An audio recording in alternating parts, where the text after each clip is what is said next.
This is teenager, high school drama. I want to be with a woman. I do not want to be with a girl. Who's gonna point out to Luke the irony of his statement? Now, before we get to Luke and Madelein's story, before we touch upon the cheating allegations and the fallout from them, let's just start this week's recap with vile Kyle and Annie. So we join the pair in the aftermath of their first night together, and Kyle can't wait to tell us everything. We were still kissing and stuff, you know, getting in the mood. And then she's like, oh my God, that's the longest penis I've ever seen in my life. He seems so giddy and excited, doesn't he? Kind of reminds me of a teenage boy boasting in the locker room or something. I can't get my head around the fact that this is a guy that has over 70 kids. Like, the way he talks about sex kind of feels like this must be his first ever time having sex within a relationship. Now, for as awkward as he is, what he clearly lacks in social skills, he apparently makes up for downstairs in the trouser department. And in fact, Annie confirms this. But for some inexplicable reason, Annie reveals that they didn't use contraception last night, and now today in the cold light of day, she now wants to take precautions. She's petrified at the possibility of getting pregnant with Kyle. Would you mind buying me the morning after pill then? Okay, but you know you're not ovulating, you know that, right? Yeah, I just feel like it's much more safer to take it, just for me to feel better, you know? Now, personally, I wouldn't even trust Kyle to buy milk, let alone purchase time-sensitive medical treatment. Like, how crazy, how insulting and revolting is it that Kyle feels like he can tell Annie she's not even ovulating? If she decides that she wants the morning after pill, Kyle, that's her call. End of discussion. But the thing is, later on that evening when Kyle joins Annie at her house for dinner, he casually brings up the fact that even though he said he'd get it for her, on reflection, he hasn't because he doesn't think there's a need to. And how I can trust you if you say yes here and then you're already betraying me? Making babies is what I know, right? I knew you weren't ovulating. I know your body really well. Sorry, am I missing something? How in the world does Kyle think he's qualified to know whether or not Annie's ovulating? Is he seriously trying to mansplain ovulation and her own body to her? He's so creepy, it's such an insane situation. And the fact that Annie agreed to ditch the protection in the first place is frankly even crazier. I mean, she's well aware of all the women he's slept with unprotected around the world. Like, forget ovulation, that alone should be a massive red flag. How's she not petrified about catching something? Like, don't forget, he's yet to get back his STD test results. Still, despite her efforts to reason with him, Kyle still stubbornly holds on to the belief that he somehow knows her body better than she does. But Annie is clearly overreacting. She's an older woman. It's much lower chance of pregnancy. And she wasn't ovulating. I knew this. This is really alarming behaviour. Like, the fact that he's trying to gaslight her about her own body. The fact he's trying to downplay the situation and somehow assure her that she won't get pregnant feels completely unhinged. And thankfully, Annie's picked up on this. She's starting to realise that Kyle's hobby might in fact be a deep-rooted psychological problem. It's not really about helping women in need. It's really just like a desperate act to spread all your seeds everywhere in the world. Thank God, Annie's finally beginning to grasp the seriousness of the situation. His reaction to her desire to want to play it safe really isn't rational. It's almost as if he's completely fixated on every time he has sex, there might be a pregnancy. Yeah, that's creepy. Honestly, who does he think he is trying to call the shots on her body? I don't want to be pregnant by you right now. But do you understand that? Do you even care? No is the answer to that, Annie. It's very clear that he couldn't care less what you want, Annie. All he cares about is fulfilling his godlike fantasies, impregnating as many women as he can. Annie really needs to wake up fast. Now, over in Brazil, someone with an altogether very different problem as far as sex is concerned is Alliya. As we join her while she's getting her hair braided with her friend Jackie, she reveals that not only have she and Shawn not been intimate since he arrived, but to make matters worse, she's only recently discovered that they're in an open relationship. Yeah, she had no clue until she found some apps on Shawn's phone recently. He said to me that we are not monogamous because we are not having like a day-to-day life. So he just felt free to meet other people.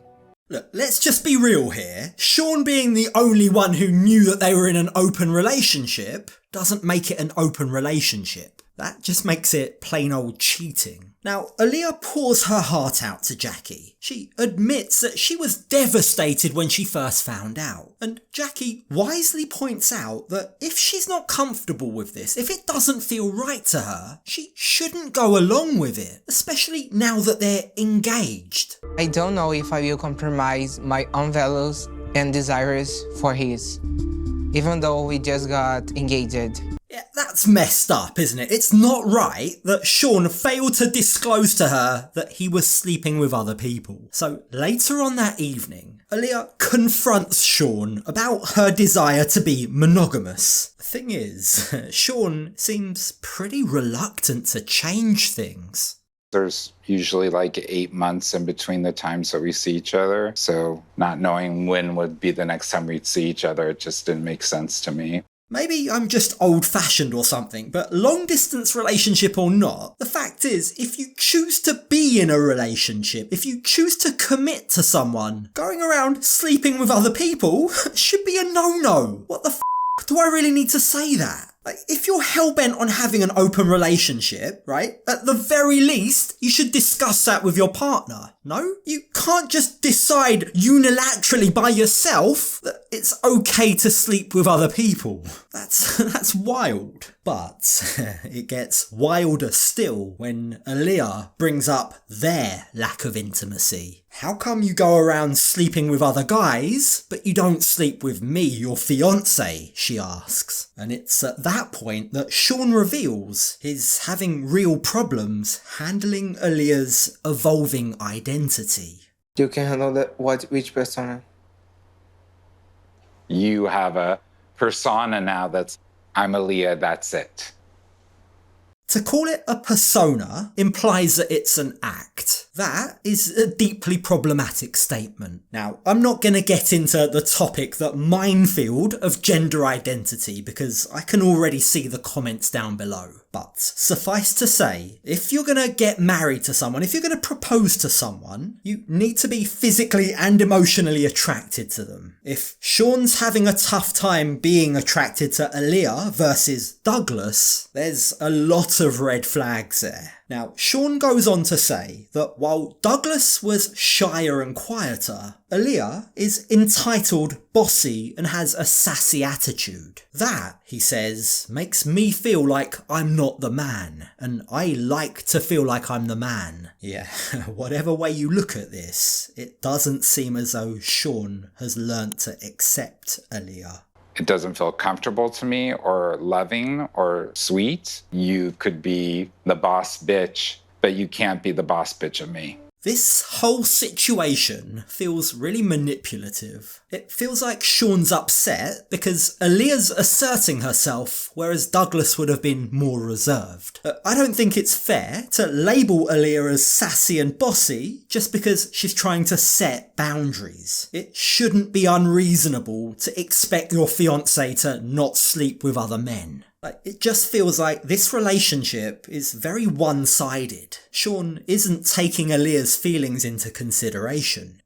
I don't think I'm being ungrateful or demanding. Shawn and I, we are in a clearly different pages and different realities. It kind of feels like Shawn is still clinging on to a love for Douglas rather than a love for Alliya, doesn't it? There's definitely a lot of soul searching to do. Now, meanwhile, over in Italy, Adriano and Alex are working on trying to repair their relationship after the argument at Adriano's mum's house. But just as things seem to be going a lot better after a day of fun and frolicking on the beach, Adriano throws a curveball by suggesting they try and spice things up by having a threesome with one of the ladies sat on the beach in front of them. And there are a few beautiful girls over there. Maybe something can happen.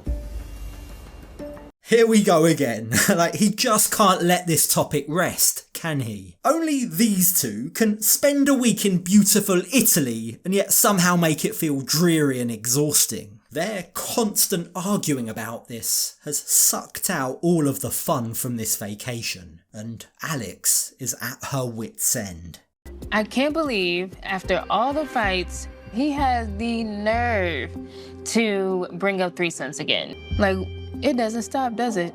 I hate to break it to you, Alex, but this seems like a firmly entrenched part of Adriano's identity. Like, in the same way that Kyle is determined to make himself the sperm donor guy, Adriano seems to be determined to be known as the threesome guy. It's all he ever talks about. It's becoming clearer and clearer that these two just aren't on the same wavelength. Alex wants a good Christian guy and she wants to be his only woman, whereas Adriano doesn't believe in religion and wants to sleep with multiple women at the same time. So where do they go from here? Either let it go, or if it's really that important to you, you know what you need to do.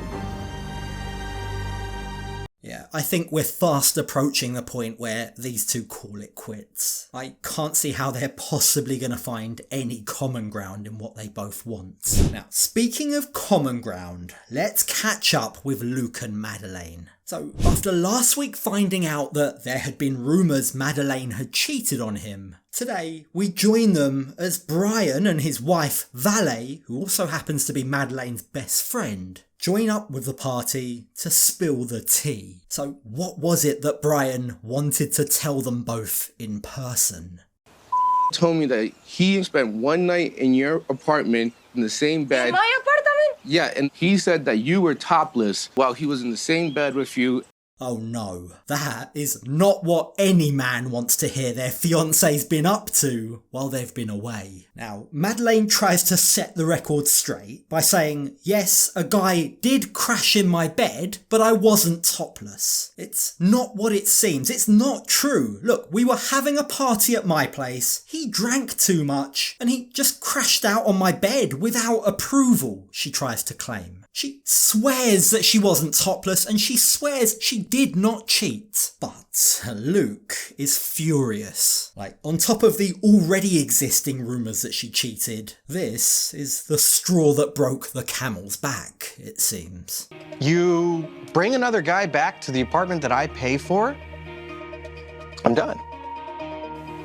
Luke, just come here. I don't want to be with you. No. Things have really hit breaking point in their relationship, haven't they? Like, I totally understand why Luke is freaking out. I think it says everything you need to know that even Madelein's best friend, Vale, is being incredibly cryptic and coy about whether or not Madeleine's actually telling the truth. Sinceramente siento que no es mi deber ni negar ni confirmar nada, pero son rumores que de una u otra forma se tenían que saber. I don't know, man. There's something about that, the way that she says that makes me think maybe there is some truth to those claims. Like, surely you'd hope that your best friend, if you haven't done anything wrong, would definitively come out and say she's done nothing wrong, right? The fact that she doesn't probably leads me to think maybe something happened. Now, from Luke's perspective, he's already heard rumours that she's been with other guys while they've been together. To hear she's been hosting parties in the apartment that he pays for and having guys crash in her bed, it's just one step too far. It's pushed him over the edge. He begins talking about packing his bags and returning home to the States. And he even says, This is teenager, high school drama. I want to be with a woman. I do not want to be with a girl. Wait a minute, hold on. Luke says that he doesn't want to be with a teenager, but then goes and dates one. Sorry, but you're not gonna get any sympathy from me. You're not gonna get any sympathy for dating a teen who then acts like a teen. I mean, come on, Luke, what did you expect? Now, the thing is, even when Luke tries to give Madeleine an opportunity to apologise, she stands firm on her stance. Do you want me to give you another opportunity to gain my trust I back? don't want to be If with you someone. say no, till then we're he done. Give me the opportunity Okay, then we're to stay done. with him. We're done. Where's the card? Luke is now adamant that marks the end of their relationship. That's it, we're done, he says. To be honest, that's probably a wise move. I mean, nothing about this screams healthy marriage material. Now, it is worth noting that Madeleine is very, very firm in her stance. There's no backing down or relenting even a little. Her story doesn't change at all, and her take on this is, if you don't trust me, well, I've done nothing wrong, that's on you. She really doesn't seem to think she's got any reason to apologise or be remorseful for her actions. In fact, if anything, she's offended that Luke doesn't trust her. If you don't trust me, what are you here? Go back to America. It feels like this whole saga might just be the straw that broke the camel's back. For now at least, I don't think there's any hope of that dream wedding Madeleine had her heart set on.